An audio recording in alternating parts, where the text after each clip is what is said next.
Unfortunately, we had a presidential candidate say we should never apologize for American values, supporting the film. People hear that in the Arab world and they say it's an American value to denigrate our religious sensitivities. He was obviously saying speech, freedom of speech. But the point is, as Americans, do we really want to say it is an American value to denigrate other people's faiths, other people's beliefs? We can criticize those beliefs, write intellectual tomes about why Islam is not a true religion. There are many books like that, and nobody gets upset. Muslims don't get upset. You can write all you want of why you don't think the Prophet Muhammad is a prophet, but to mock, to denigrate, to make fun of somebody who's dearer to the hearts of the Muslims, and this includes Jesus. The Muslims feel the same way about Jesus, or about Moses, about any of these prophets. Really, this is where we have to ask ourselves, is this the type of society we want? We have risen above racial denigration in this country, in the public space. If you denigrate somebody racially in the public space, you will lose your job. You will lose your job. There are consequences to saying kike, to saying mick, to saying spick, to saying nigger. All of these things have consequences. Why? Because we recognize that people have sensitivities. If you go down to East Oakland right now, if you go down to East Oakland right now and you shout the N-word as a white man in East Oakland and somebody comes and stabs you, is anybody gonna be surprised? Seriously, is anybody gonna be shocked? No.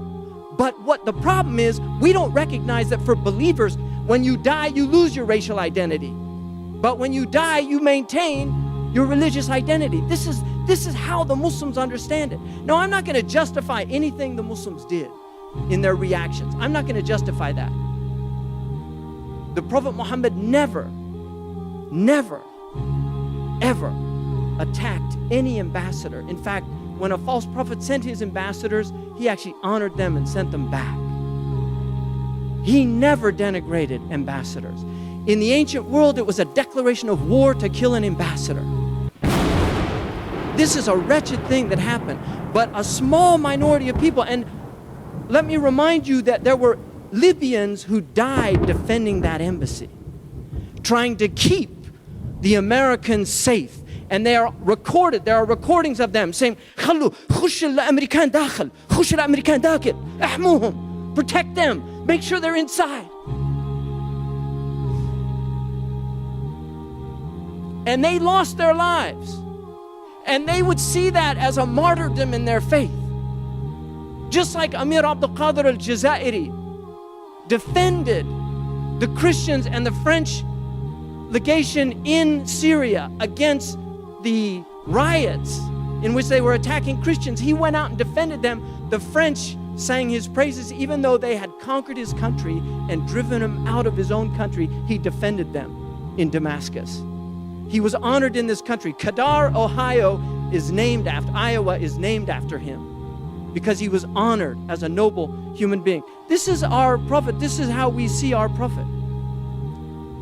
Now, I would argue that there is an element.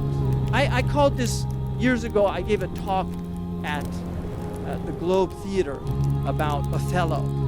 It was after 9/11. And I argued that Othello, Santiago Matamoros was the patron saint that drove out the Moors from Spain. And so Shakespeare called this character Iago, right? The Spanish advisor to Othello, the Moor.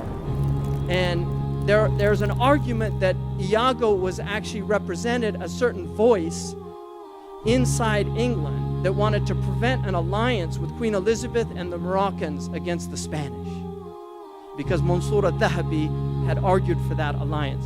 We have Iagos working on both sides, whispering, trying to get us to kill each other, to strangle the Desdemona of hope. I mean, this is what's going on, and we have to be very careful about that.